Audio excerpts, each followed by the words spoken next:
at least have pulled over on the side of the road. That's me. I mean, I'm always, if I'm in the office, I'm doing something wrong. Yeah, I mean, I need to be out doing something. Yeah. So tell me a little bit about, you work with employers, you work with folks who are looking for work. Right. What's that look like? Who's your favorite client? Construction companies, commercial construction companies, and manufacturing companies. Those are kind of our two biggies. But I mean, we do everything from landscaping, helping a landscaping company, which is very seasonal, to janitorial and restoration services for floods and storms. But our ideal customer, I mean, construction comes and goes, and that's kind of our base. But I really am trying to get in front of more manufacturing companies that have peaks and valley seasons, because Right.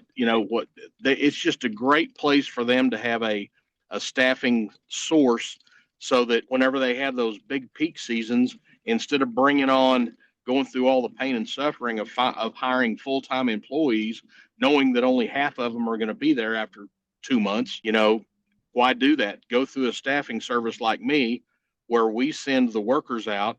We're responsible for the unemployment, workers' comp, and all that kind of stuff in case something does happen. But at the end of that peak season, they let them go. They just call me and say, hey, we've got, Friday's going to be it. The order's complete.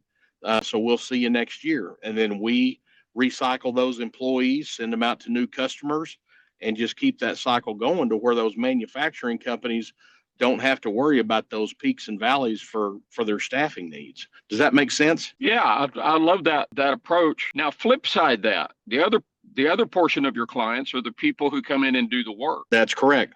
What does the best person look like there? What is the greatest kind of person you want to get involved who comes to work for you? Somebody that will show up, somebody that will try.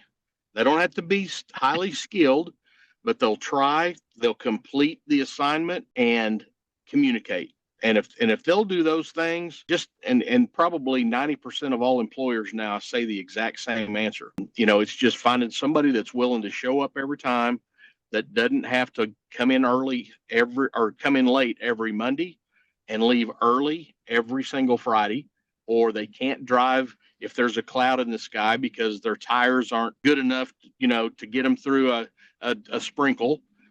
Just consistency, communication, and a willingness to work. I mean, that's all we ask. I mean, it is great. Like right now, we're looking for a couple of skilled machinists for one of our manufacturing company. Well, we love those because they're very, very low maintenance to find the people and to keep them out there working. That's not the hard one to find. The hard one to find is just somebody that is willing, reliable, and trainable, and that's it. Willing, reliable, and trainable. Yep. I love that. Somebody used to call them fat folks, faithful, available, and teachable. They're fat, there you go. Faithful, available, and teachable. That's exactly right. If you can find those kind of folks. So how many, do you have many who transition into full-time employment with those employers? Well over half, probably closer to 70%, have that potential. Now, once they get that offer or that opportunity and know that it's temp to hire, or there's a permanent placement opportunity, it's up to them to do the rest. But probably 70% of all of our jobs have the potential of going full time. A lot of our jobs, they won't. Let's say you're using our workers. What most companies are doing now is they're saying, hey, here's my requirements. I need this, A, B, and C. If you can find that guy, send him out. Let's give him a shot. Okay. That's all they'll tell us. Well, is there full-time opportunity? Well, anything is possible, but I'm not promising you that. So we have to train and educate our workers to know that every single job that they go on has full-time potential. Now, some of our workers will, and you know these guys, some of our workers will come in and they have no intent, no desire for a full-time job. They need 2 or 3 days this week, and maybe they're off for a couple of weeks and they come back and they need a week's worth of pay or whatever. And that's fine. We'll take those guys, and there's a place for them. But it's finding that guy that is just willing to start somewhere and give somebody a chance and give somebody their best, and the rest is really it's in their hands. So are you the one who does the interview? Say I've got a guy over here and he goes, well, I need to get started and get moving. Do they call you? Do they go to a website to make an application? How do they do that? It on the employee side or the customer side? Right, the one who wants to work for you. Okay, they've got a machinist background and things are not going for them right well.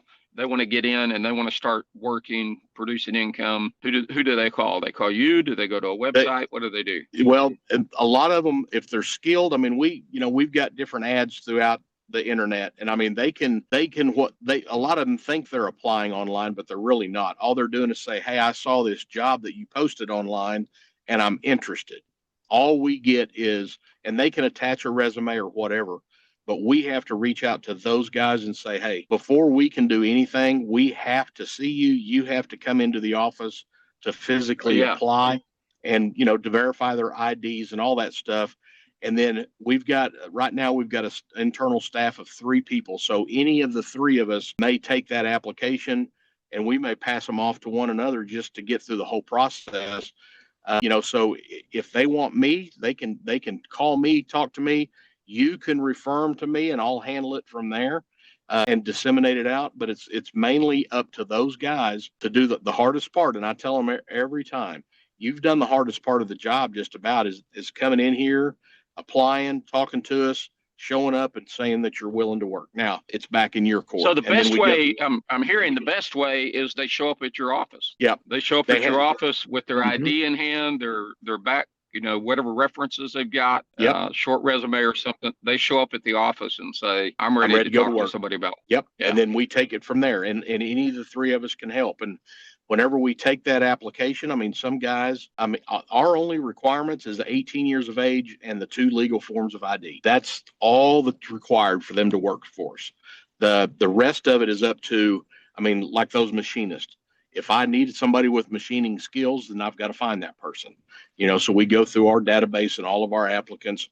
But yeah, from that point on, it's up to them to contact us. And every day, we ask until they get on an assignment that's repetitive or that temp to hire opportunity, they have to contact us, because if not, we get so many applicants, they're going to get lost in the shuffle. They're just going to become a number. So we really emphasize, once you get your application on file, you need to let us know on a daily basis, or at least a couple of times a week. Hey, this is Tim Mathis. Here's what I'm looking for. Here's my number. Give me a call. And then once we where's your office located at? Where's your office located at? Our office in Oklahoma City here is on Southwest 59th and Walker. And then we provide services all over this metro area. Right. But they need to come to that site, get an application in. Yep. You get some face-to-face with them or one of your staff. Yep. I think that's probably pretty critical that you've got that face-to-face and you can kind of go, yeah, what am I going to do with this guy? Right. Because if they come in, the big problem right now, two big problems. Transportation is one, but then everybody thinks that because they have a marijuana card, it's legal. Well, so they'll take a hit off of a joint or a marijuana vape. It's just my thing for what I want them to know is that there's not a lot of difference in staffing companies. We all bill, if everybody's comparing apples to apples, they have the same people that I do. The rates are pretty much comparable. Right. So spend 4 or 5 weeks thinking about the relationships you're going to build. So 4 or 5 weeks just thinking about how you're thinking and your anger and all these different items. However, they're unfunded. The funding isn't there. So the DOC, the Department of Corrections, depends on volunteers to come in and deliver those workshops, to spend an hour a week for 4 weeks with the guys and work them through it. Now, understanding it's not like teaching Sunday school, right? When you're going into an environment like that, where everybody has come in from a dysfunctional background, a dysfunctional lifestyle, and now they're all aggregated together. That's the community. It's not like the Baptist church on Sunday morning leading Sunday school. So, I talked to the case managers the other day and I said, look, if you got some volunteers who are just intimidated, they went down and they went through the 1-day training to be allowed to go in as a volunteer, but they're a little intimidated. I'll go in with them. I'll do their first two Yeah. sessions with them. I'll coach Right. them. I'll tell them what they're going to walk into. You can't always totally describe it because one of the things you're going to walk into is surprises. Yeah. People are going to say things to you that you have never heard, you didn't think you would ever hear, Yep. and you really wish you didn't hear. So that's part of your prep is when somebody talks like that, you just kind of, okay, Yep. you you let it slide Oh and yeah. you move forward. I Yep. was in a group a couple of weeks ago, and most of the case managers are women, so they can't teach. There's a 3-week course on HIV sexual health. Okay. That has to, if it's men, men have to teach it. So I've been teaching that for them, and I'm talking to one of the guys, and he looks at me, and I've never heard this before. This is brand new. He stops and looks at me and goes, if I've got in my partner, I'm going to do her, I'm going to do her sister, I'm going to do her mom, I'm going to do whoever's in and out of the house. And then he stops, and you're listening to this going, I really don't want to hear that. But Yeah. Yeah. then he stops and he goes, in my neighborhood, we don't allow cell phones. That's our protection. Now, why do they not allow cell phones? Because they don't want Okay. anybody to record what's happening, right? So Wow. no cell phones are allowed in the neighborhood, no cameras, right?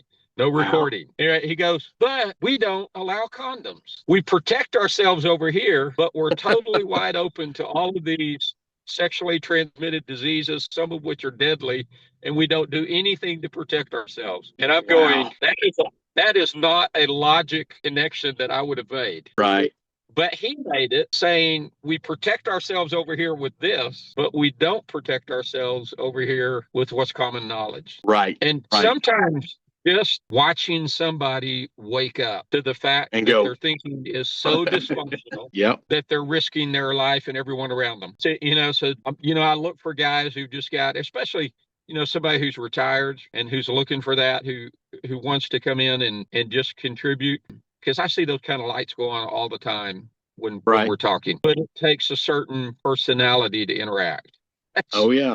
everyone can't do that. Well, and There were yeah. 4 other people doing workshops and they all just quit. The case manager told me, he said, Phil, you're it. I said, well, I'll be back in August. I'm taking June and July off. She goes, Yep. but you're it.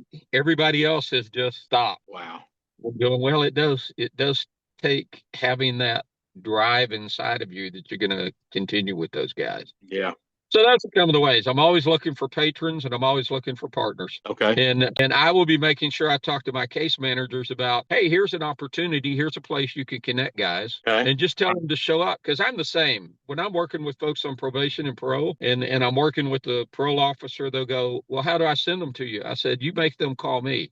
Now, I don't have a brick and mortar. They go, why? I said, because Right. if they won't make that call, then they're not going to follow through on anything. That's exactly right. Yep. And in your instance, if they don't show up at the door, they're not going They're to not. follow through. That's right. Yep. They That's they exactly need right. to show up at the door with all of their paperwork in hand, ready to go. And Yep. if they're not willing to do that, then that's not the person you really want to put to work. That's right. That's exactly. Now there's a lot of similarities, and I mean you might even be surprised.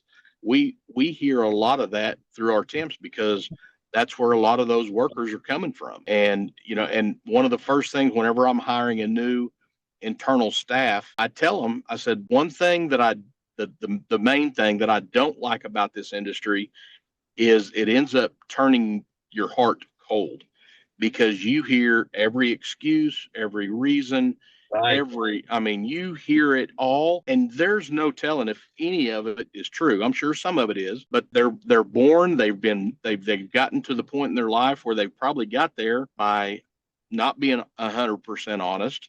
They've told one lie to get to one location, but they had to tell another lie to get away from that one. So, there's a lot of similarities, and that's the one thing I don't like about the business is it does kind of turn you off. And I mean, the ladies, one of them, she's coming up on her 3rd-year anniversary, and I said, so what do you think about this? She said, well, you've said this from day one, which is whenever you hear one of those stories, all you can do is say, there's a reason.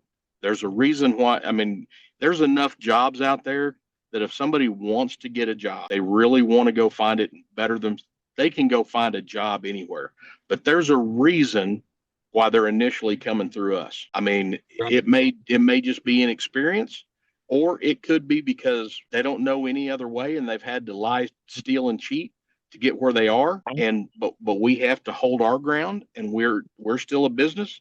We're representing ourselves. So unfortunately, you can't take it, and don't take any of it personal. Even if they yell at you, if they come in and they have, disagreement, or they call you a liar, don't take it personal, because I guarantee it's something else that's causing that, not what we've done.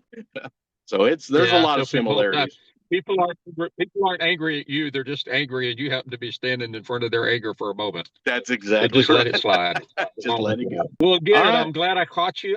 I'll get back with you. I use a couple of tools. Everything we have here, AI will go back and pull a summary. AI is my secretary, so I don't have to Okay. keep notes. It keeps notes in the background on every conversation, and Wow. and I'll pop together some videos that have, and we'll get that out so people will know what you're doing. Perfect. I appreciate that very much, Phil. And I really appreciate your time too. All right. You have a great day. Thank you for You taking too. time. You bet. Safe travels. You too. All right.